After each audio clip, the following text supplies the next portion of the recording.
Palakpakan natin ang Panginoon for what we have done. Alam niyo po, we were there and we are just so, grabe, overflow ng puso makita yung mga people, especially yung mga people from the Sapa community. Hindi lang sila naka-receive ng resulta ng kanilang kalusugan, yung mga pina-check up nila, pero more than that, they received the best news ever, which is the love of Christ. Kaya maraming salamat po. Talagang ito po ang simbahan. Ito po ang itsura ng simbahan that we are looking out for the marginalized, sa mga people na hindi nakikita ng lipunan.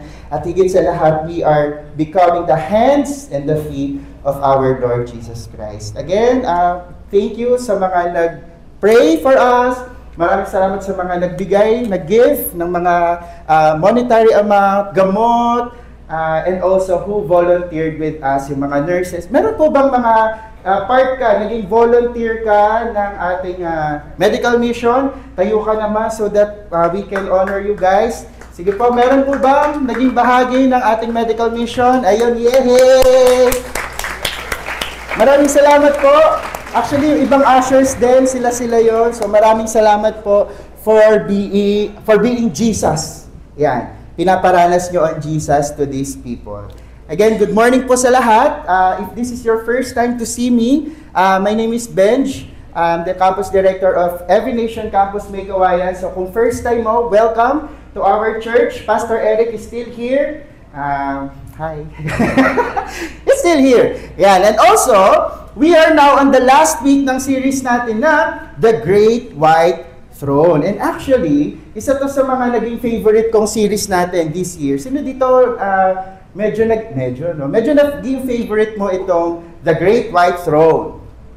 Wala gaano. Okay. And ako naging favorite ka to kasi tinuturuan tayo nito. Tinuruan ako personally, and I pray all of us, tinuruan tayo nito na when we look in the book of Revelation at ang pagbabalik ni Jesus Christ, kasi ganito yung nangyayari, lalo na nung bata ko, I remember, kasi nag-aral ako sa Christian school nung bata ako. So, syempre, kapag nasa Christian school ka ng elementary, ang laging usapan niyan, magugunaw ang mundo. Yan. Rapture.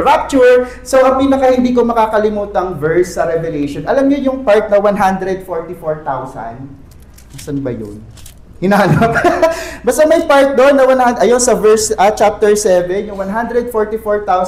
Tapos sabi nung ka-classmate ko noon, bilangin ko daw kung kasama daw ba ako doon. Kasi yun lang daw yung pupunta sa langit, yung 144,000. Eh nung bata ako, nung grade 1 yan nung grade 1 ako, konti pa lang naman ang populasyon ng Pilipinas. So feeling ko pasok ako, tapos nandun pa yung tribe of Benjamin. Sabi ko, medyo kapangalan ko. Feeling ko yun na. Okay, so, pero at the same time, nung tumatanda na ako, grade 5, hindi na pala 144 yung 1,000. Pilipinas pa lang ata yun. Para tayo bumumunod, so medyo natakot ako noon. Diba? Pero, buti, at the same time, diba, ang dami natin nararanasan ngayon ng mga palindol. Kahapon ata, meron na naman lindol sa may La Union or sa may Baguio area. Ang daming sinkhole na nangyayari, ang daming wars. Kabilat kanan yung nangyayari sa Nepal at kung yung mga baha, yung issues natin with the flood control, parang somehow nawawala na, no? Di dapat. Laban natin to, yung sa Israel, ang dami nangyayari. Tapos minsan yun yung sinasabi nga, ito na, nangyayari na sa Revelation. Nabuksan na yung seal, tumunog na yung trumpeta, na-pour out na yung boat, kasi ayan na, nangyayari na. By the way, pwede bang let's just take time to pray for our nation. Dami talaga nagaganap kanina, lalo na yun nga, sunod-sunod yung lindol. Lord, maraming salamat, God, for this day that we have the opportunity, Panginoon, to lift up our nation. God, ang dami nangyayari sa paligid namin, mga lindol, we are anticipating for the big one. Ang dami pa ding paulan na papasok, bumabaha pa din, Panginoon, sa Kamaynilaan and to any part of Bulacan. God, we ask for your grace, we ask, God, for your mercy, at bigyan mo lahat ng Panginoon ng mga tao dito ng trust and faith, Panginoon, that everything that is happening, Panginoon, at the end of the day, we will trust your sovereignty. Lord, maraming salamat, God. We bless you. In Jesus' name we pray. Amen. Amen. Okay, ayan, yan yung mga after the 144,000, ito yung mga naririnig natin. Tapos, nararatel na tayo. Ano na nangyayari? Magugunaw na ba yung mundo? Katapusan na ba natin? Pero buti na lang, merong The Great White Throne series.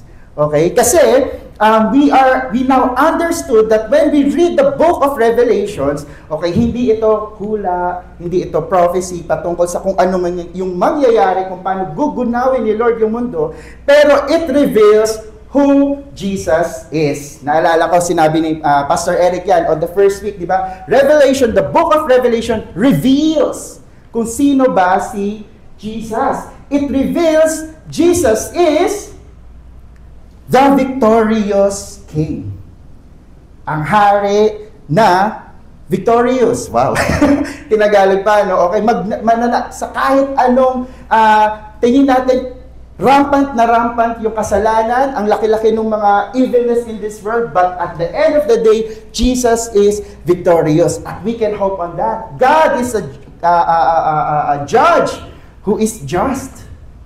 Walang katiwalian na hindi, kunwari dito sa mundo natin, makakalagpas, makakapagtago, makakapag-abroad ang mga nagtatago sa judgment ng Lord. It will never come to pass. Kaya we can trust and we can hope on the power of Jesus. And at the same time, it reveals to us that God God is a God who will dwell with His people forever. Yan yung pagfofokusan natin ngayong hapon na to.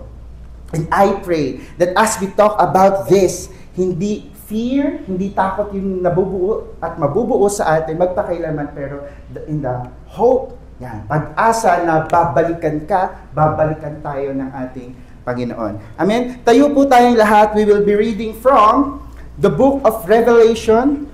Punta po tayo ng Revelation chapter 21, verses 1 hanggang 8, and then tatalon tayo ng 22, verse 22 and 27. Nandyan po ata yan sa page 603 or 2, 603. Tama? Yes. Okay, 603. Kapag po nandyan na kayo sa Revelation 21, verses 1 to 8, pwede po ba sabihin natin, Amen? Alright. Dito na tayo, sabay-sabay tayo. In 3, 2, 1, let's go. Then I saw a new heaven and a new earth, for the first heaven and the first earth have passed away, and the sea was no more. And I saw the holy city, New Jerusalem, coming down of heaven from God, prepared as a bride adorned for her husband. And I heard a loud voice from the throne saying, Behold, the dwelling place of God is with man. He will dwell with them, and they will be His people. And God Himself will be with them as their God. He will wipe away every tear from their eyes, and death shall be no more. Neither there shall be mourning, nor crying, nor pain anymore, for the former things have passed away. And He who was seated on the throne said, Behold, I am making all things new. Also He said, Write this down, for these words are trustworthy and true. And He said to me, It is done. I am the Alpha and the Omega, and the beginning and the end. And to the thirsty I will give from the spring of the water of life without payment. The one who conquers will have this heritage, and I will be his God, and he will be my son. But as for the cowardly, the faithless, the detestable, as for the murderers, sexually immoral, sorcerers, idolaters, and all liars, their portion will be in the lake that burns with fire and sulfur, which is the second death. Verse 22, And I saw the temple in the city, for its temple is the Lord God, the Almighty, and the Lamb. And the city has no need of sun or moon to shine on it, for the glory of God gives it light, and its lamp, the Lamb. But its light will be the nations walk, and the kings of the earth will bring their glory to it, and its gates will never be shut by day, and there will be no night there. They will bring into the glory and to the honor of the nation but nothing will unclean will ever enter, nor anyone who does what is detestable or false, but only those who are written in the Lamb's book of life. Maraming salamat, Panginoon, for the reading of your word. These are ang dami, Lord, get to grasp. But God, we praise you kasi ngayong umaga na ito, you will open our minds, you will open our hearts, and even our spirit to understand what we need to understand, God, sa pagbabalik mo. And at the same time, God, I ask that you anoint your servant, anoint your people, anoint your dwelling place in the name of Jesus. Amen and amen. Pwede na po tayong maupo. Alright. Sige, ang ganda. Kung medyo ninamnam natin yung binasa natin kanina, ito yung mga binasa natin, yung mangyayari when God make all things new. Yan. When God all make things new. Diba? Sabi doon, ang ganda, there will be no pain, no sakit, wala nang disappointments and all. Ang ganda ng mga pupuntahan natin, hindi na kailangan ng araw para maglaba, para matinis sinampay. Alright, ang ganda nun. Everything is amazing when God make all things new. Yes, di ba? It builds excitement. Lord, nakaka-excite naman. It builds hope in the future. Pero ang question natin, what now? Ano naman? Ang ganda naman ng binasa natin, tama? Ganda, di ba? It builds hope Nakaka-excite. Parang yung iba nga sa atin, gusto ko nang makapiling si Lord para maranasan ko na yan. Pero, in our today's world, in our current reality, in our current situation right now, ano naman sa atin? Itong binasa natin. But you know what? I tell you, the revelation of the Lord's ultimate victory, okay, invites us to live differently now. It invites us na mamuhay ng kakaiba. Alright? Kasi in the new heaven and in the new earth na nabasa natin, pwede na, alam niyo ba, na pwede natin siyang maranasan partly kasi hindi ito yung eternal place natin. The Lord will renew this. But you know what? Hindi na natin kailangan pang mamatay bago ma-experience yun. Hindi na natin kailangan hintayin pa yung pagbabalik ng Lord in order for us to experience this amazing thing. Pero ngayon pa lang, pwede na nating maranasan. Alright? Yung experience of living in the new, being citizen of the new heaven and new earth as if andito na ang new creation. Possible ba yun? Tingin nyo, possible po ba yun? Bakit? Nagtisis bigla. Yes, it is possible na maranasan natin yon, living as citizen of new heaven and new earth as if the new creation is here, dahil ang mararanasan natin at nararanasan natin dito in this place, in our current reality, ay number one, ay His presence. In the heaven and new earth, we experience God's presence, and even now, we are experiencing God's presence. Okay, medyo disclaimer lang ng konti. Ganito yung magiging itsura ng tatakbuhin natin for our morning today. The hope, titingin tayo doon sa new heaven and new earth, but at the same time, titingin din tayo sa current reality natin. At paano yon ano tawag doon? Paano yun magiging, parang gano'n. Merge? Yeah. Kung paano yun nangyayari simultaneously. Spontaneously. Ano yun? Simultaneously. Alright. God's presence. Okay. Ang pagsama sa atin ng Panginoon. Verse 3. Sabi doon, and I heard a loud voice from the throne. Sabi doon, behold, the dwelling place of God is with man.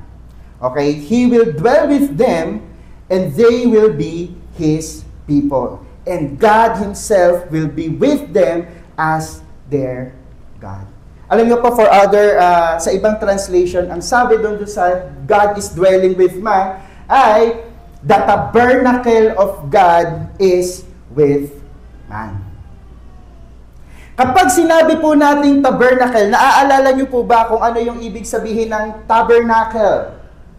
Alright, kapag sinabi, remember no, nung time ni Moses, Kapag sinabi nga ang tabernacle, pinagawa yan ni God so that God will have a dwelling place kasama ang tao niya. Okay? Yan yung tabernacle. So that yung mga tao can have an access na humarap sa presensya ng Lord. Kaso lang, alam naman natin that God is holy. Alright? God is just. Alam natin na hindi kayang humarap ng kasalanan before Him. Kaya sa totoo lang, ang hirap pumasok sa tabernacle. Ang hirap pumasok sa dwelling place ng Panginoon. Kasi kailangan holy ka, kailangan perfect ka, kailangan wala kang kasalanan. Kaya nga may need pa of priest and sacrifices. Makapiling lang, ma-experience lang yung presence ng Lord, yung dwelling place ng Lord. But praise be to God. Amen? Na-umpisa pa lang, sa Garden of Eden pa lang, the Lord desires to be with us. The Lord desires to be with His people. Okay? Manirahan, manahan, kasama yung kanyang creation. At kahit sinira man ng sin, alright, yung perfect relationship na yon, sinira ng sin yung sanang hindi na kailangan ng tabernacle kasi kapiling natin si Lord. Alam nyo, amazing because through Jesus Christ, nasira po yung division natin. Nasira yung ating, ano nga ang tawag doon, Ron? Yung barrier, curtain, na aalaw sa atin to enter His presence. Kaya nga, ang sarap ngayon, no? That we get to enter, kanta-kanta tayo, your dwelling place is your people, kami yun. Pwede tayo mag-pray, malaya tayo makapagdasal, malaya tayong kumanta, amen? Malaya tayo mag-devotion, magbasa. Kaso lang, ang hirap, no? Kasi with the busyness of this world, minsan na-neglect na natin to. Dati yung mga tao, patay na magkaroon lang ng communication with the Lord. Ang prayer ko for all of us, mabuild yung hunger, yung thirst na, Lord, buong buhay ko, eto talaga, gusto kitang mas makilala, gusto kitang makarelasyon, gusto kitang mas makilala pa, gusto ko mag-swimming, mag-immerse, mag-soak sa presensya mo. Kasi iba yung joy. I'm getting ahead of myself. Pag-usapan natin yan mamaya. But again, through Jesus Christ, itong division natin, itong great gap natin between God and man na sira. Sabi sa John chapter 1 verse 4, paback po. Okay. And the Word became flesh and dwelt among us. The Word became flesh and dwelt among us. Alam nyo, sa ibang translation din, dwelt among us, sabi doon, Jesus tabernacled among us. Si Jesus, yung naging tabernacle, kung saan ang presensya ng Diyos nandoon, at nanirahan siya sa mga tao. Alam niyo po kung sinong mga tao ang pinagtabernakelan, pinagdwelan ng Panginoon. Sabi sa verse 12, but all who did receive Him, to all who believe in His name. Taas ang kamay ng tumanggap at naniniwala kay Jesus. Yan po, diyan nananahan yung Panginoon.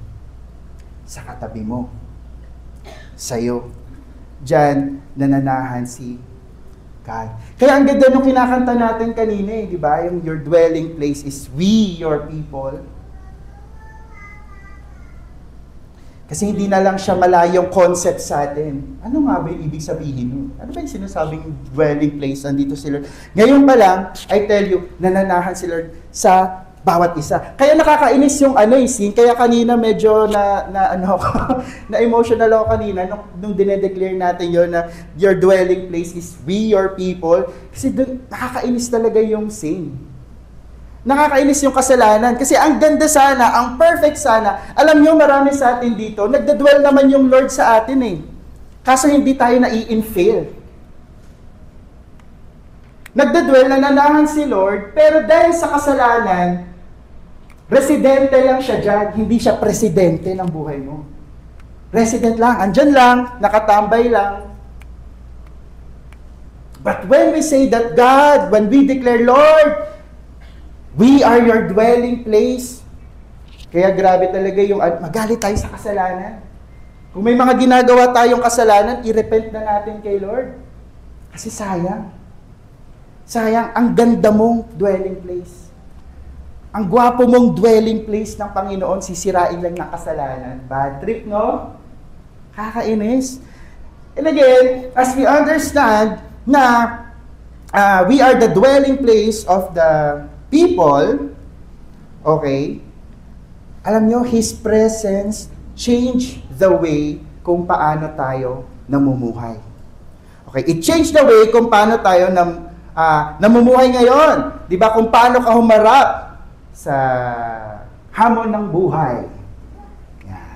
Dati, di ba, parang iyak-iyak ka na lang bigla, ayaw mo na kay Lord, ayaw mo na magsimba. Pero di ba, because of the presence of the Lord, for some reason, bakit antibay mo na sa problema ngayon? Di ba, ikaw na yung nag-encourage sa asawa mo, hindi, okay lang yan, honey. Honey.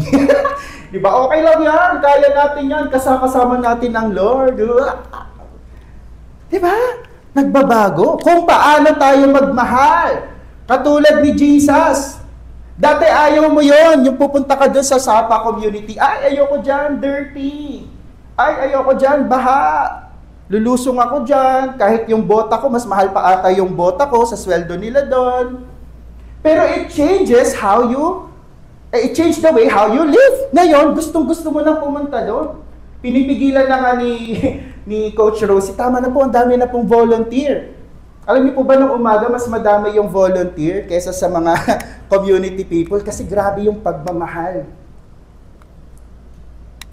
Grabe yung pagmamahal. It changed the way how we live. Paano mo tinatrato yung pamilya mo? Minsan kasi, Pastor Eric, di ba mas madaling itrato ng right yung mga tropa mo, ka-work mo, yung mga ibang tao. Pero for some reason, kapag pamilya, challenging talaga. Tama? Nakita ko yung isa kinurot. Kinurot, sabi ko na eh. Pero iba na klaseng yung pagtrato mo sa asawa mo, okay, sa mga anak mo. Di ba kung paano tayo magpatawad ng kapwa, paano tayo magpursige, paano tayo sumunod kay Lord, di ba? Kung tayo ay dwelling place ng Panginoon, kung nananahan si Lord sa mga puso natin, sana nakikita. Actually, yun nga yung question eh. Nakikita ba na ikaw ang dwelling place ng Panginoon? Alam nyo, ang prayer ko for all of us, talagang pinag-pray ko to. Sabi ko, Lord, ano po ba yung prayer na madedeclare ko for our 10 a.m. congregation? Ito po, may the presence of the Lord moves us to live differently. May it moves us to live differently. Na namumuhay tayo as if we are living doon, as citizen of heaven. For sure, pag doon, ang daling magmahalan. Kapag nandun na tayo sa new heaven and new earth, ang daling magmalasakitan. Diba? Sa isa't isa. Ang daling sumunod kay Lord. But I tell you, ngayon pa lang, with the presence of the Lord inside of us, inside our hearts, may it moves us to live as if andun na tayo. Amen. And also, ito pa, amazing, kasi in the presence of the Lord, sabi niya doon, verse 4, He will wipe away every tear from their eyes. Diba? Lahat ng iniyak mo. Kasi iniwan ka ng jowa mo. Iniwan niya ako, pinagpalit niya ako sa mas... Noong nakaraan, nagkwento, natawa ko, minsan talaga may espiritu yung yung mga pinapanood. Sa kasi yung nakaraan, basta nag-suggest lang yung YouTube nung yung kay si Angel Locsin at si Maha. Ano ang palabas yun? Basta sampalay, sa si Jericho Rosales, basta yun, kabit-kabit. Yung No other woman! Tama ba? Ang temptation of life. Ewan ko. Basta yun, yung akin, walang sa'yo, Nicole. Yan, akin ang asawa ko. Okay, tapos sunod-sunod na. Yung, legal wife, the legal wife. Sunod-sunod na yung parang tapos biglang si Christine, at saka si Isabel Daza, tapos pagkagano'n si Chris Aquino. Parang puro tungkol na sa mga kabit-kabit. Tapos parang na-realize ko, Lord, grabe talaga, no, yung ginagawa ng kasalanan dito sa mundo. Tapos ang bigat. Tapos feeling ko, alam mo yun, nai-imagine mo na, paano kung naging kami to nung fiancé ko, paano magsasampal. Para kung kaya ingat-ingat tayo sa mga pinapanood natin, kasi may spirito yan. Okay. Pero what I'm saying is that, amazing because when the time comes, in the presence of the Lord, kahit doon sa new heaven and new earth, and even right now, in the presence of the Lord, alam mo, merong pagpahid ng luha. Pero mas nakaka-excite din yung part na yun, no? Na lahat ng iniyak natin kay Lord. Kasi yun nga, pinagpalit ka. And death shall be no more. Yung mga namatayan po ng kamag-anak nila sa buhay. Nanay, tatay, anak, pinsan, lolo, lola. There will be no mourning. As in pagluluksa, nor crying, nor pain. Sa mga may sakit po dito, I pray for healing in Jesus' name. Para alam niyo po, in the presence of the Lord, kapag andoon na po tayo, wala na yon, for the former things have passed away. Nakaka-excite po, no? Parang parang sarap naman, no? Pagdating doon, wala nang iyakan. Siguro maiiyak ka na lang sa presence ng Lord. Kasi sarap ihag ni Lord. Pero wala nang di ka na masasaktan. Emotionally, wala nang emotional damage. Wala nang gano'n. Pero, alam nyo ba, na hindi ang absence of the negative things ang best part ng new heaven and new earth. Hindi lang yan. Hindi lang yung mga negative, yung wala na yung negative things. Yung pinaka-the best part, alam nyo kung ano yung pinaka-the best part ng new heaven and new earth? It is the very presence of the Lord. Andoon si God. Alam nyo,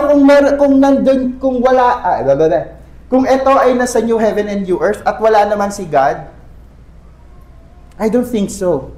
I don't think so ma-enjoy natin tong mga bagay na to. I agree with Darrell Dash, an American preacher. Sabi niya doon, the best part of new creation is that we will enjoy the relationship we were made for. We will enjoy God Himself. That is the best part of being there.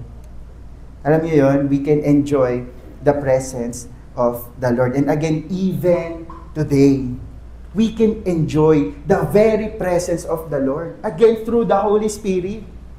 Grabe nga si Lord, no? Naalala niyo si Pastor Eric, di ba?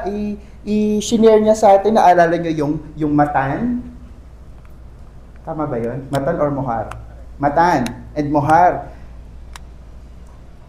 Hindi tayo iniwan lang basta di Jesus. Okay, bye-bye! See you, Joro, sa pagbabalik ko. Diyan ka na muna, ikaw na bahala sa buhay mo. Bye, Badong! Diyan ka na muna. Tambay ka muna diyan bago ako bumalik.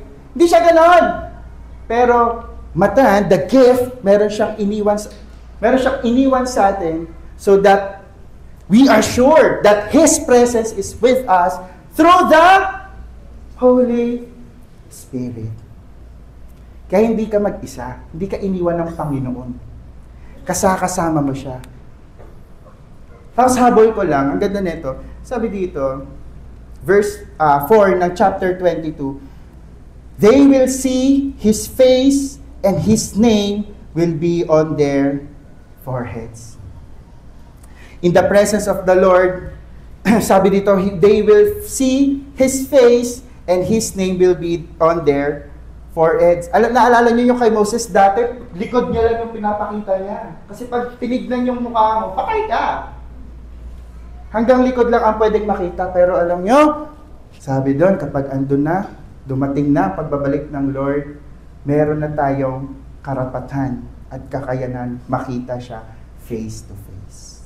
And His seal, His name will be on foreheads. Hindi yan literal pero sinasabi niyan, akin yan. Si Kuya Eric, akin yan.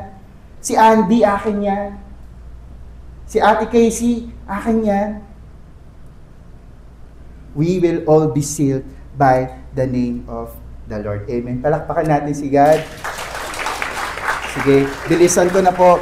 Now, bukod sa presensya ng Lord na mararanasan at nararanasan natin ngayon, the second thing that we can experience there and in our current reality is God's power.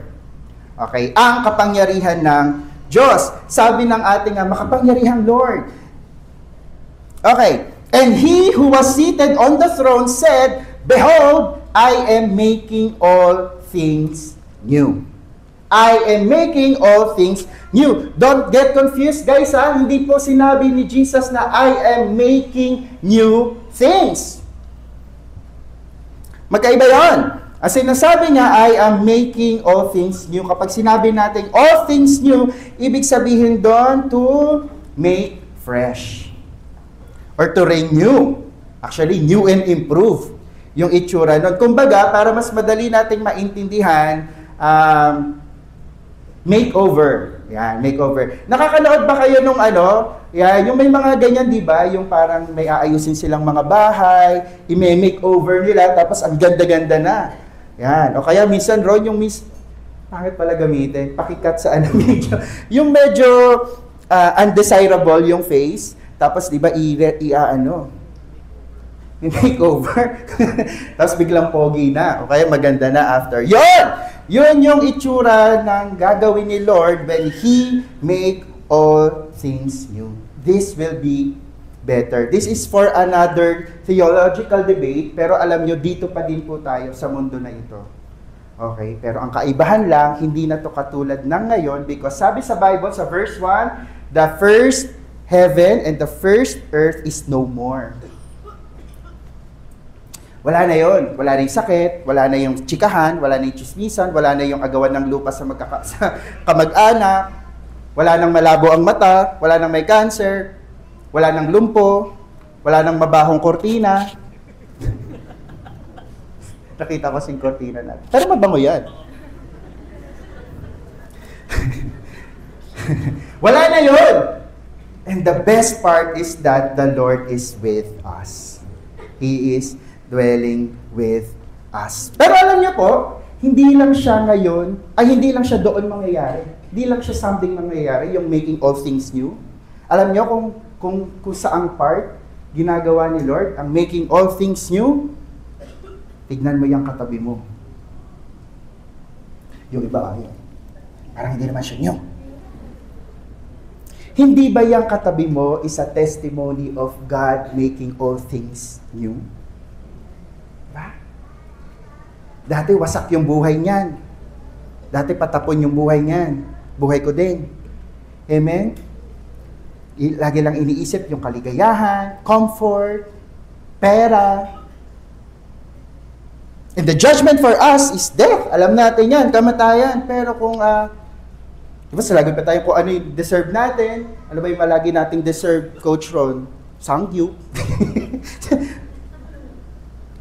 What we deserve, hindi Sangyup, hindi Netflix, pero to be separated or eternally separated from Him. Hindi natin deserve na nakalagay yung mga pangalan natin sa Book of Life, gaya nung pinreach ni Pastor Rui. Naalala nyo, di ba, from the chapter 20, but God, our powerful God, okay, the powerful God, making all things new, binago at patuloy niyang binabago yung buhay mo. Buhay nating lahat. So that we can reflect His glory. Mamaya pag-usapan natin yung His glory. Pero patuloy tayong binabago ng Panginoon from glory to glory. Hanggat sa pagdating natin doon, konti na lang siguro yung tatapyasin, coaching. Coach Ron, kasi dito pa lang, nagiging kamukha mo na yung Panginoon. Tignan mo nga yung katabi mo. Mukha ba yung kamukha ni Lord? In character? Kung kamukha yan ni Lord in character, tingin mo, palakpakan mo naman yung katabi mo. Marami! Marami dito ang kamukha ng Lord. Grabe, no? If we think about that, napakabuti talaga ng Panginoon. No? Ang bait-bait talaga. Ang buti-buti ng Lord natin. Alright? Kasi hindi lang yon. Hindi lang niya tayo basta binabago at patuloy na binabago for His glory. Alam niyo ba that in the power of our God, there is satisfaction. Pagod ka ba? Okay, may pinagdadaanan po ba ang ilan sa atin dito? May regrets? O yung iba sa atin dito, sawa ka na ba? On your life? Alam nyo, ang invitation ng Lord sa ating lahat is to drink from Him. Drink from His water. Verse 5, sabi nga doon, or verse 6 rather, to the thirsty, I will give from the spring of life without payment. Walang bayad. Pagdating kay Lord, lapit tayo sa Kanya. Huwag natin kunin yung pantawid ng uhaw natin to the things of this world. From the temporal things of this world. Kasi alam niyo po, pag kinuha natin yan sa mundo, may bayad. Tapos minsan, ang mahal pa nung kapalit. Dignidad mo, broken expectations mo, trauma, yung kapalit, minsan sarili mo pa mismo. Alright, huwag na. Tama na. Doon na tayo, inom tayo from the living water na libreng ibinibigay ng Panginoon sa atin. Sabi doon, verse 14, but whoever drinks the water I give them. Sa John, naalala nyo, no, nung kausap ni Jesus? Sorry, that's John 4 yata. Kausap niya yung Samaritan woman. Sabi niya sa kanya, but whoever drinks the water I give them will never thirst. Indeed, the water I give them will become in them the spring of water welling up to eternal life. Mula ngayon, habang buhay, hindi tayo mauuhaw spiritually kapag umiinom tayo from our Lord. At actually, when we drink from Him, hindi lang talaga spiritually. Pero tignan nyo, di ba kapag malakas ka spiritually, holistically malakas ka? Di ba? Na kahit nalaman mo, sinabi ng doktor, meron kang mataas na cholesterol. Parang, okay, what's next? Okay, anong gagawin natin para maging healthy? Okay, okay ka spiritually, marinig mo, kuya, chinismis ka nung kapwa mo Asher. Ay, sorry wala dito yun. Kasi mabait yung mga Asher natin. Pero yung, kasi Asher. Okay, chinismis ka ng kapwa mo Asher. Di ba parang pag okay ka spiritually, sige, i-confront ko siya kasi baka may nagawa ako Pero pag hindi ka okay spiritually, chichismis ko din siya. Eto na, alam mo ba si ano? Kaya yung sinasabi ni Lord, drink from Him. Kasi pag okay ka, yung kaluluwa mo, hindi uhaw, buong pagkatao mo, hindi uhaw. Drink from Him. Paano yun? Ito.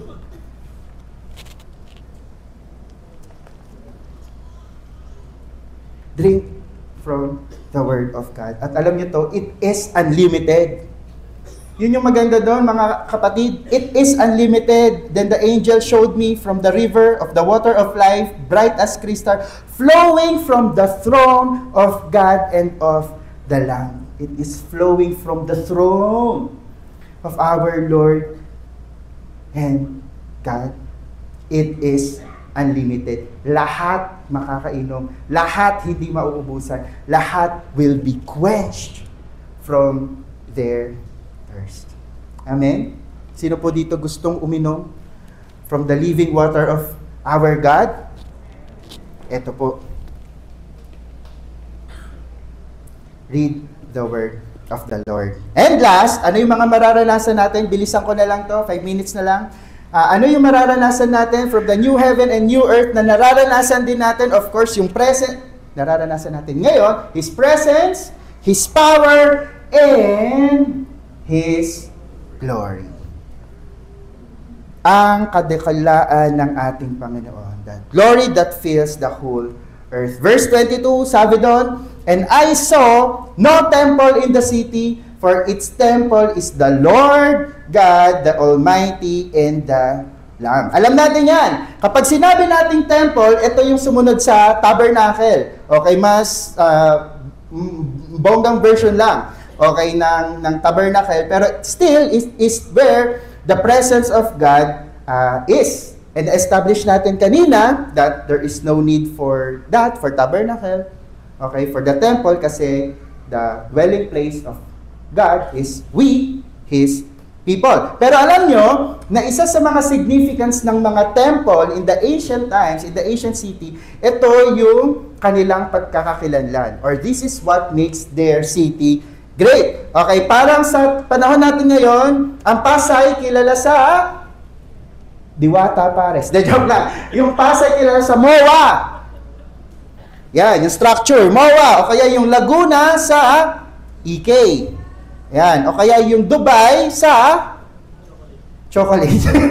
Burj Khalifa. Okay? So nakikilala sila because of the structure. So ganun din. Kaya importante yung temple sa kanila for their identity. Pero alam nyo, good news kasi hindi na natin kailangan pang itayo yung mga templo ng sarili nating identity na probably it might come from our achievements. Kasi minsan habol tayo ng habol dun eh. Sa achievements, kailangan. Kaya minsan may mga, of course, dami kong gusto sabihin, no? Of course, may, tayong mga magulang, we really want the best for our children. Kaya talagang pinupursige natin sila, anak, dapat magkaroon ka ng highest honor. Actually, mas madali na nga ata magka-honor ngayon. Kasi nung time namin ni Kuya Eric, top 10. Diba? Tapos patayan pa. Ngayon, basta pumalo ka ata ng 89 or 85, nasa with honor ka na. Well, anyways, minsan ganun kasi, inaano natin, we look so much on the achievement. Dapat nasa highest honor ka. Dapat anak, binibigay ko naman lahat. Anak, nag-OT na ako.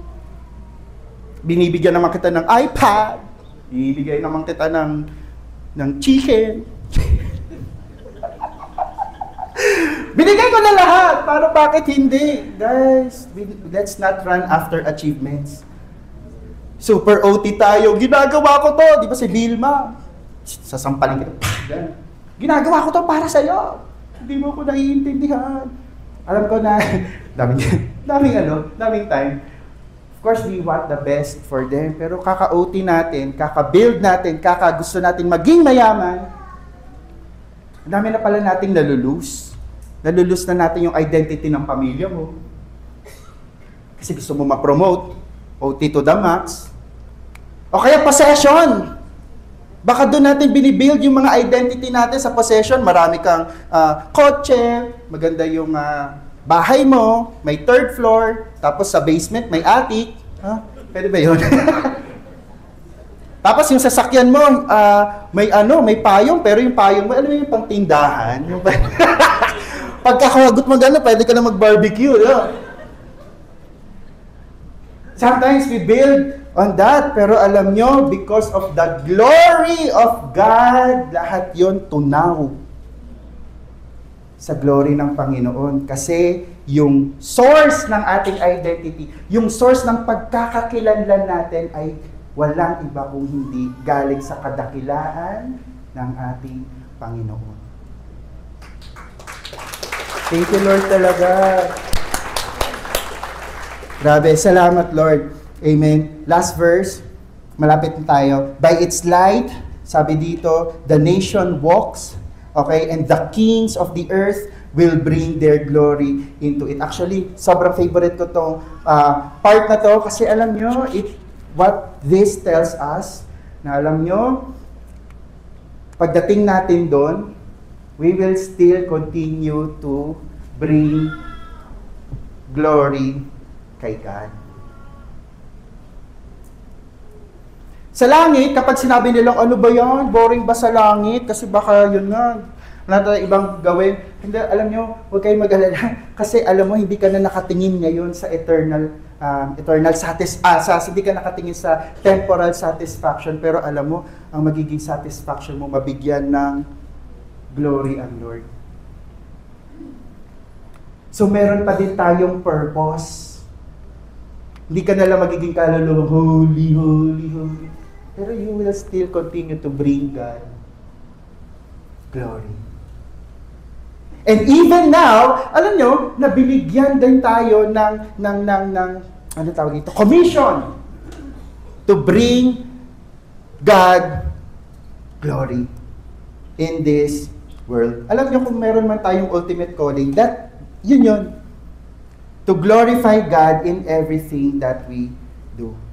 Kaya nandoon, kaya nandito, we will not stop on giving Him glory. Kaya, church, ngayon pa lang, in everything we do, medical missions, sa pagdi-disciple natin, sa pag-church natin, okay, sa pagiging part ng serving team natin, hindi lang yun, sa trabaho, sa bahay, pagpunta natin mamaya, kung saan man tayo kakain, lahat ng ginagawa natin, we are to bring glory kay God. Amen? And again, tayo po ay called for this kind of citizenship. We are called to this kind of citizenship, ang mga taong namumuhay in God's presence, in God's power, and in God's glory. And again, habang hinihintay natin ang araw na yon, we can still live it out today. To live in God's presence, to live in God's power, and to live in God's glory. Amen. Tawagin ko po yung ating worship team. We will do that. Ngayon, mas maganda ng kantahin yung dwelling place. Actually, na first time ko narinig yun, ang syadong mataas. Parang di natin maarok. Pero ngayon that we understand, yun pala ibig sabihin ng Lord, no? We are your dwelling place. Sabi ko dito, the promise of the new heaven and earth is not just for the future, but an invitation from God to experience and to live out His new creation today. Ngayon po, at makakaasa tayo na lahat ng mga sinabi ko kanina, lahat ng sinasabi ng Word, na you will live in God's presence, you will live in God's, God's power, you will live in God's glory. Alam nyo, makakaasa kayo na yon ay totoo at sigurado because Jesus told, He who was seated on the throne said, write this down, for these are words are trustworthy and true. Palakpakan po natin ang Panginoon. Makakaasa po kayo na lahat ng mga pinag-usapan natin from week 1 hanggang ngayong araw na to, it will come to pass. Bakit? Lahat ng sinabi ng Panginoon ay trustworthy, totoo, at tunay. So church, let us live now as citizens of the new heaven and earth, reflecting His presence, walking in His power, and displaying His glory. Tayo tayong lahat.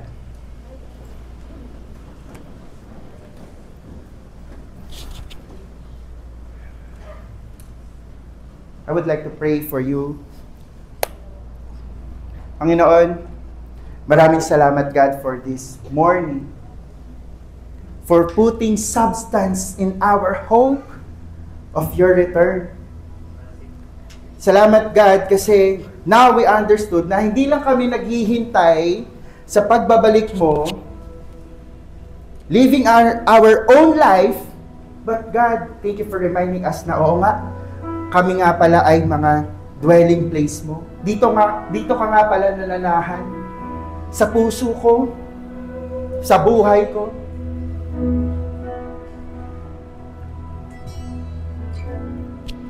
Lord, hindi lang pala magiging okay at hindi lang ako kikilos as okay kapag nandun na, pero ngayon pa din pala, Panginoon, we can experience that presence, that power, that glory of yours overflowing in our lives.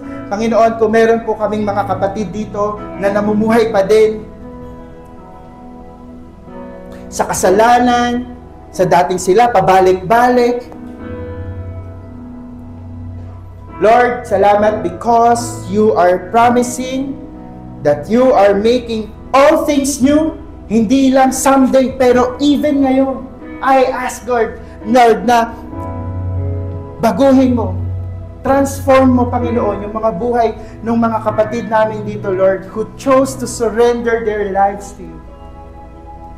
Lord, I pray, God, na in everything that we do, simula ngayon, hanggang sa mga susunod pang taon, hanggang sa makita ka namin faces, mamatay na kami lahat, but Lord, that our life is about giving you glory. And that is our prayer, Lord. Thank you, God, for allowing us to take part sa kapangyarihan mo, Panginoon. Lord, kung meron po kaming mga kapatid dito na nagdududa pa din, kasama ba ako dyan? Eh, ang bigat ng pinagdadaanan ko ngayon, parang hindi ko kaya makipag-usap kay Lord. Kasama ba ako dyan? Eh, kagabi nga lang, may ginawa akong kalokohan. Kasama ba ako dyan? Eh, parang nahatak lang naman ako dito sa church. Ayaw ko naman talagang makinig. But you know what? In the presence and in the power and in the glory of the Lord, you will experience transformation. Kapit ka lang. Patuloy ka lang. And see how God move. Kung paano kikilos ang Panginoon sa iyong buhay. Also, Lord, we are asking God for all of the people here at yung mga pamilyang nire-represent nila in this place. God, yung iba sa amin dito na nanalangin at nangangarap na madala din nila yung mga kamag-anak nila dito, yung mga pamilya nila dito. Lord, salamat because you are securing their hearts na hindi ka babalik, Panginoon, until all of us, until all nations will bow and know your name, Panginoon. Maraming salamat, God. We bless you. We offer our lives to you. We offer, God, yung mga gawa ng kamay namin, Panginoon. This is all for your glory. Empower us. Lord, we are sending all of these people into this fallen world, living as if the citizen of the new heaven and new earth. In Jesus' name we pray. Amen and amen. Alam niyo po na isa sa mga amazing thing that we can do as we wait from the Lord, as we live as citizen of the new heaven and earth today, ay to remember what God has done for us on the cross. We will be having our communion.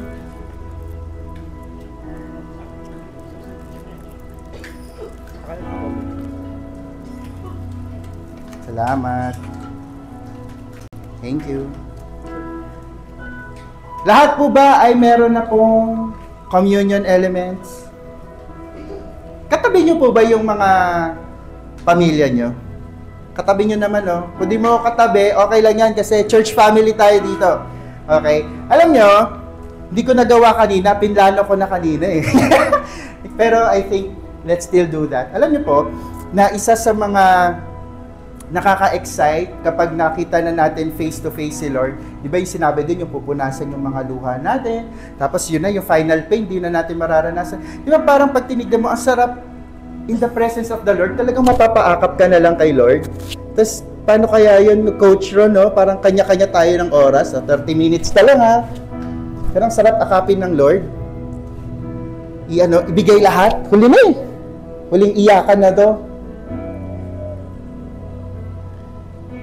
But I praise God, alam mo, kasi hindi man katulad ng experience nun, pero binigyan tayo ng Lord ng church family. So that as we wait in the Lord, we can experience that, I don't know, comforting hug. Yung akap na alam mong magkakasama tayong hinihintay yung Panginoon. Amen? Or sadyang mahilig lang ako sa hug. Yan, si Kuya Eric, nauumay na sa akin yan. Araw-araw po yan. Pero iba talaga yon when we are waiting together. So as we take our communion elements, pwede bang after nun, siguro libot tayo, akapin natin yung isa't isa? Okay lang ba yon? Kung comfortable lang kayo kung hindi naman, shake hands siguro, akbay-akbay. But it tells us na guys, we are waiting sa pagbabalik ng Lord together as one church family.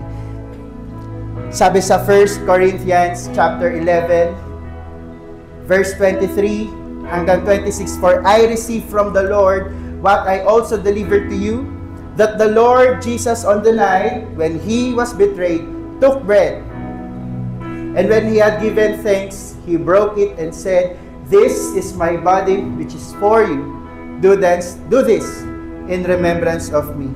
In the same way, he also took the cup after supper, saying, 'This cup is the new covenant in my blood.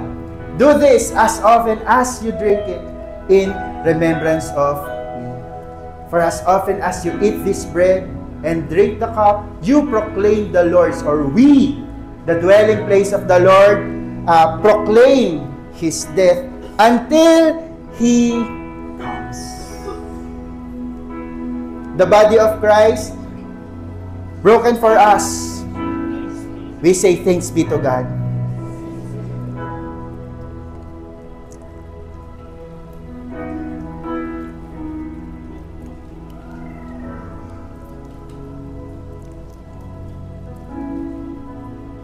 The blood of Christ shed for us. Let us say, thanks be to God. As we sing song of worship, bilang itsura din ng ating worship, ikot tayo.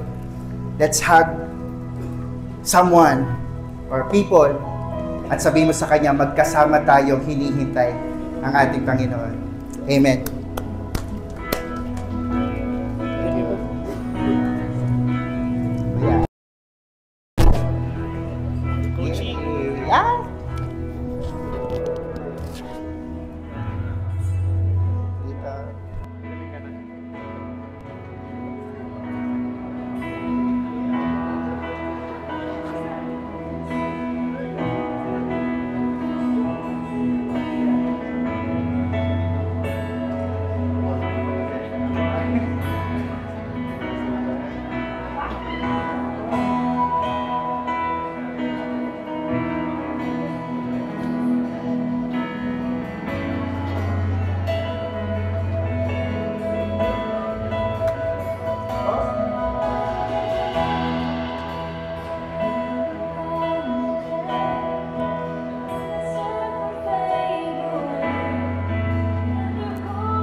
babalikan mo po yan. And because of that, Lord, everything na ginagawa namin, Lord, as we wait upon you, Lord, ay may purpose at may sense and may value, Lord. Na hindi lang kami naghihintay na parang wala, sa wala. Pero we are anticipating, Lord, sa pagbabalik. Lord, maraming salamat. We glorify you. In Jesus' name we pray. Amen. Para pag-uyan si Lord. Ikaw po ay, invite mo muna lahat po as we have this couple of announcements.